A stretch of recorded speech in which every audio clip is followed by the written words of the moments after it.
Demonic hauntings are traumatic events. When they occur, the terror is unimaginable, and the danger of being seriously hurt becomes all too real.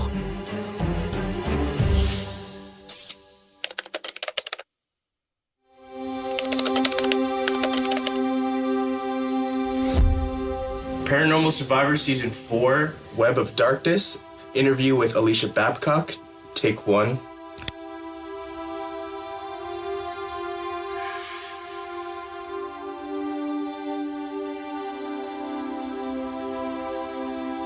I was kind of in awe of the old architecture within the house. It was beautiful, and I saw the potential of the house.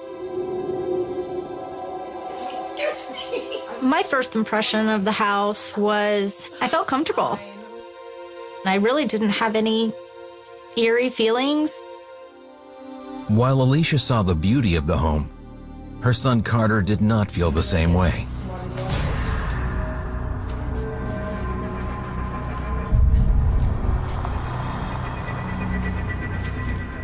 I started to feel strange almost immediately after moving in.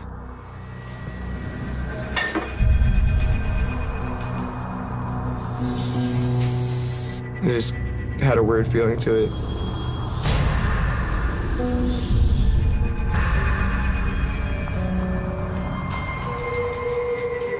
Almost sinister.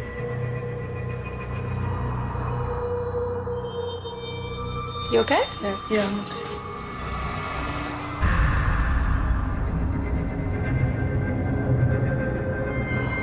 But soon, Carter wasn't the only one getting a strange, eerie feeling.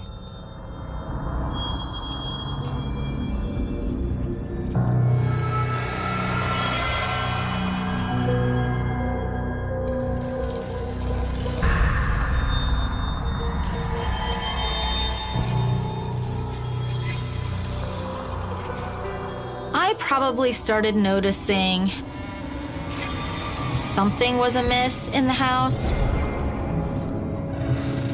Probably within the first week or two. There was a hallway right outside my bedroom door.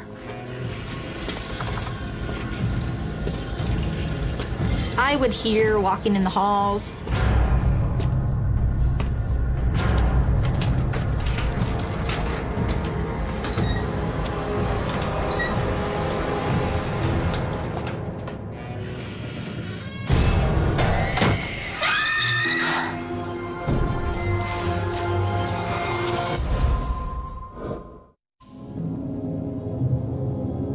Alicia Babcock and her son Carter had moved into what they thought was the perfect home. But they were soon being haunted by an eerie and unseen presence.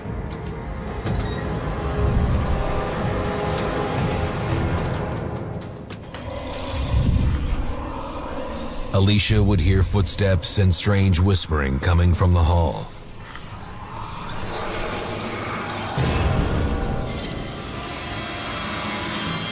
I just kept hearing that throughout the night. You're thinking it's Carter. So, you'd get up and look in and...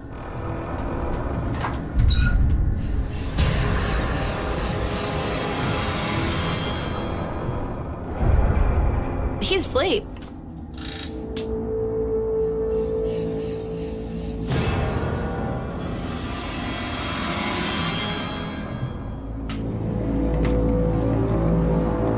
There was also the sound of objects being dragged across the ground,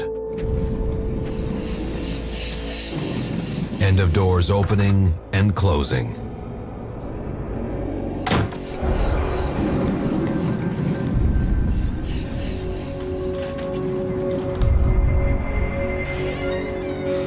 The attic door at nighttime would open. It would just kind of pop open. You could just hear the latch pop.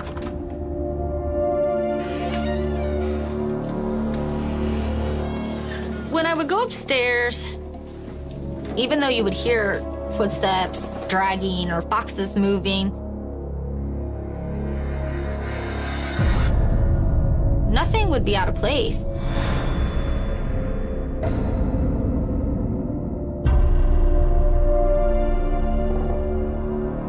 But Alicia couldn't escape the feeling that something was wrong.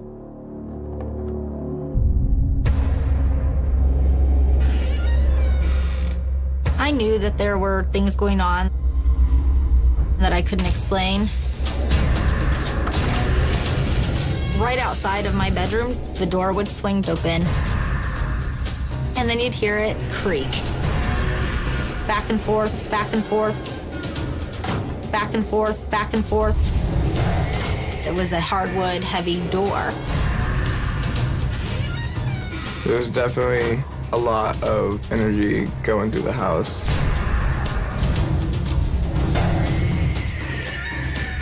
I had assumed it was a spirit of some kind. Something about it just made me think that it was more negative.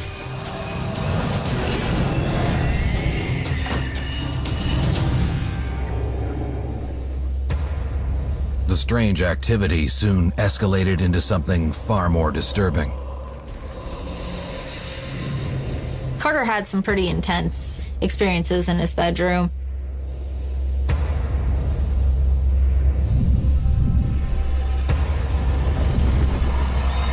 Objects in Carter's room began to inexplicably move by themselves. It was almost like someone was playing with the exercise ball.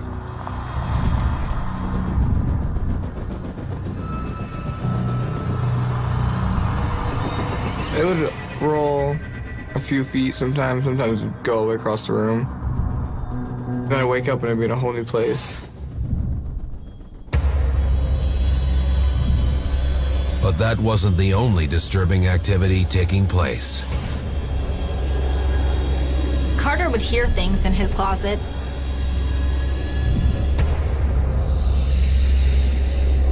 He was hearing noises in the middle of the night. He was feeling a presence.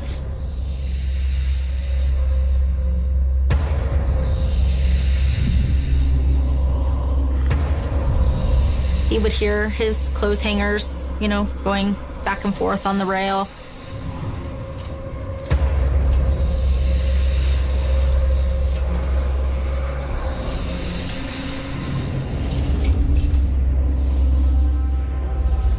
It was like a sinister, demonic feeling. And then, things became truly frightening. My bedroom and Carter's bedroom butted up to the same wall. I also was laying in my bed and heard some stuff in my closet.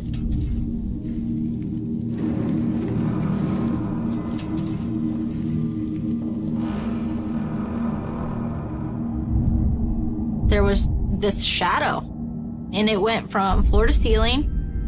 It was dark, like darker than the room.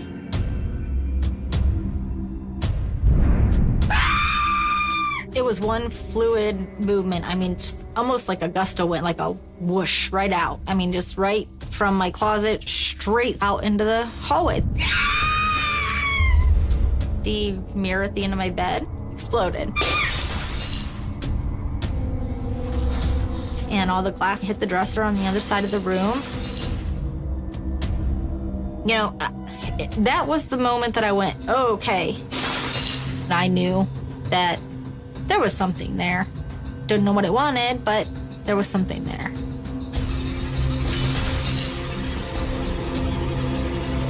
Demons and other spirits use mirrors as an entranceway into somebody's home because mirrors are traditionally thought to be entrances to another universe or another dimension. An entity, a demon, a spirit can then enter into a mirror and then come out at will wherever it wants to. The paranormal activity would soon turn darker, more malevolent.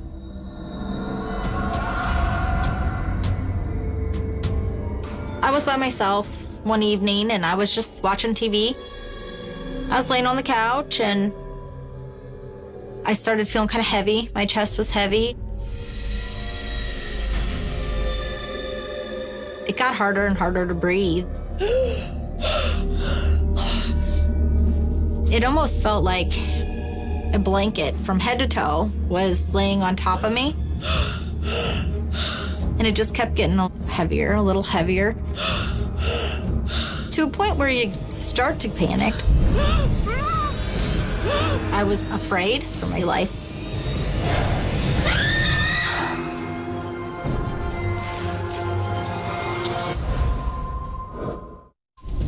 Alicia Babcock's life was being made a living hell by an evil spirit.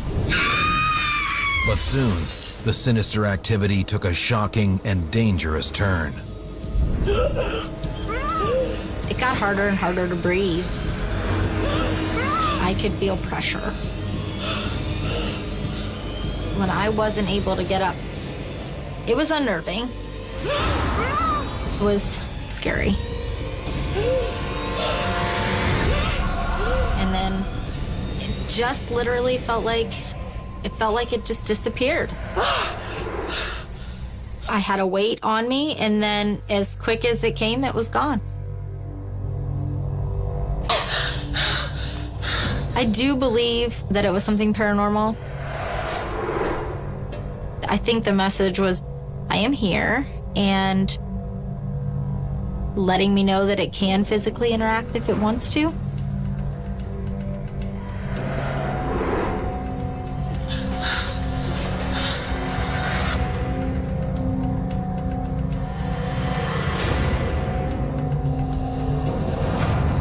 The evil spirit in the house had made itself known and was eager to show its violent intent.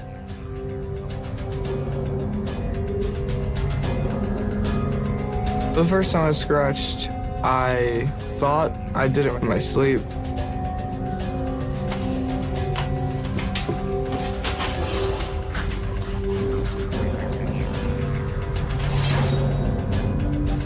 It was 3 perfect scratches on his back, just 3 marks that went straight down about this long and bright red.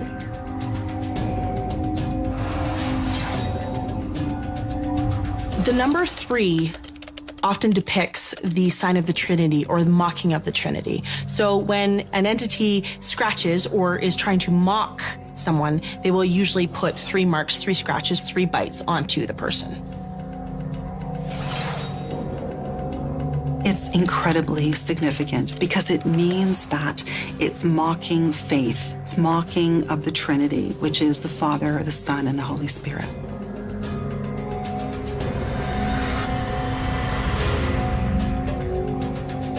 To live there, it felt like you were constantly being harassed. It was almost like getting bullied at school, but you didn't know by what. I think it was trying to show dominance because he or it lived there before and it saw us as a threat. I felt like it wanted something from me or wanted me. I really did worry. Where is this going to go? And how far out of hand could this possibly get?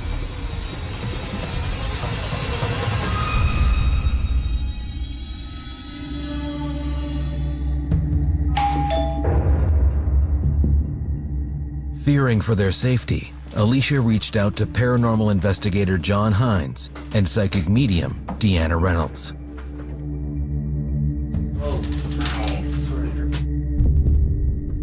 Right away, I had a feeling that what we were dealing with was definitely something negative, possibly something even demonic.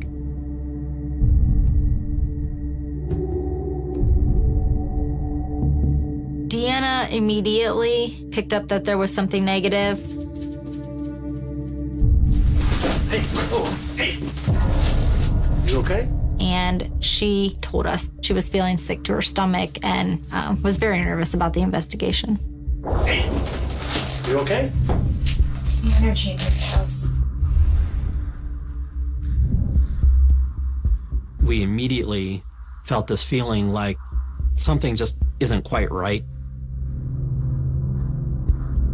Something just doesn't really want us to go up those steps.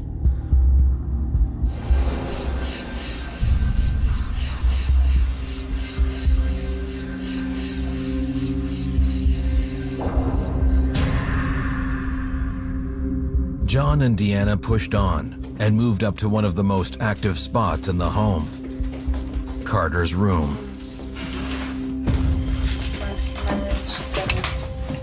We asked Carter if he would mind joining us up for an EVP session. When you walked in, you immediately felt like you were walking into a room filled with oatmeal or something. You just really felt heavy. When a demonic presence is within a home environment, often there is an oppression or a heaviness in that environment. That heaviness is something that they want you to feel because they want to get under your skin. They want you to know that they're there, and they really want to possess you.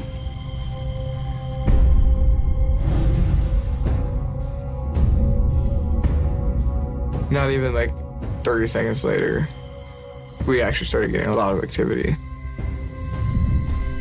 There's a bad energy in this room. That started us on the path of trying to question and draw out some answers as to what might be there. Who are you? Questions like, what's your attachment to this room? And then we started getting PX audio.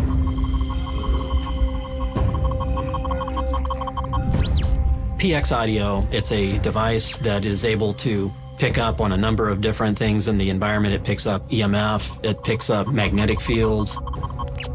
It has a built-in vocabulary. The team started to get voices on the recorder, and the sensor picked up activity aimed at Carter. I got like a really cold chill.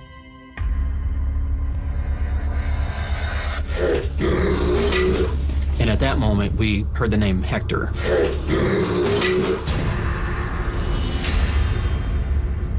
It took me a moment to make sure that I actually heard that right. When I realized we really did hear Hector, I was concerned. Hector is a Greek name. It literally means to hold or to possess. Hector is actually a minion of a much more dangerous and probably darker entity, an actual demon called Horon. He is oppressing Carter with the idea of moving beyond oppressing him to possessing him. And within seconds, he said, "Suffer."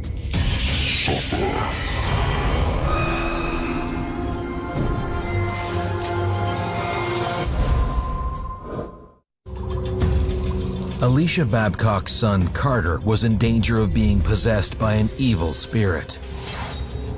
Terrified, Alicia called in paranormal experts to help rid her home of the demon.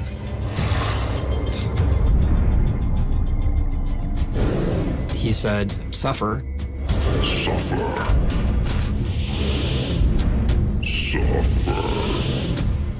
Hector, he wanted to make himself known. He wanted to be there. He wanted to intimidate.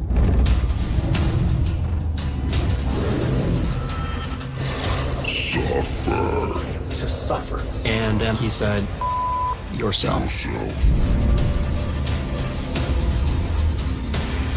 Hector definitely made Deanna and I feel like there was some danger there, not only to the family, but even to us. This thing had already demonstrated that it could do things in the physical world. I mean, it can move things, scratching and injuring Carter. This thing, if it is a demonic entity, and at this point we were believing it was, it could do a lot worse.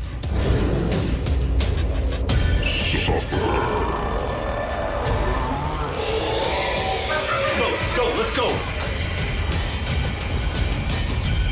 Not wanting to provoke the demon further, John decided to end the investigation.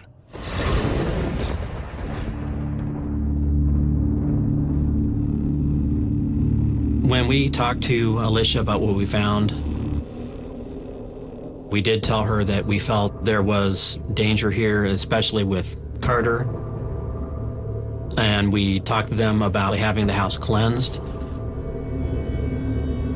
I was concerned because this was probably going to escalate badly unless something was done.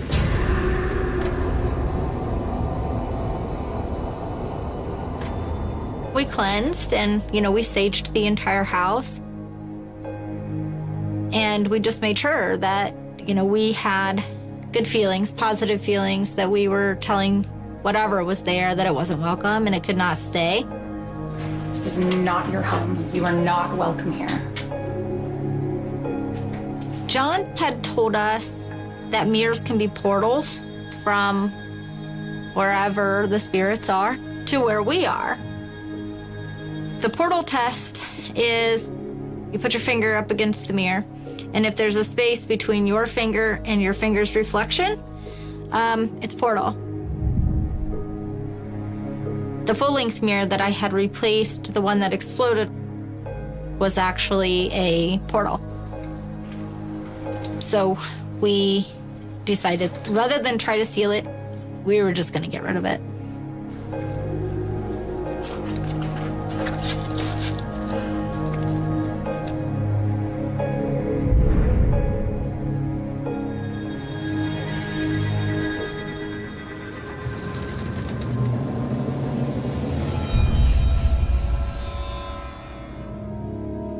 Despite the cleansing, Alicia was still concerned for their safety and decided it was time to move out of the house. I think what I would do differently would be to get help sooner.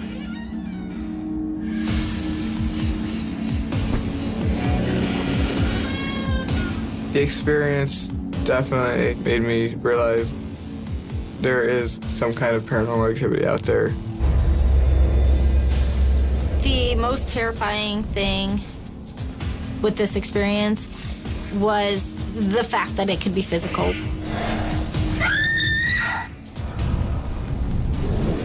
This kind of opened my eyes to the fact that not everything necessarily has good intentions.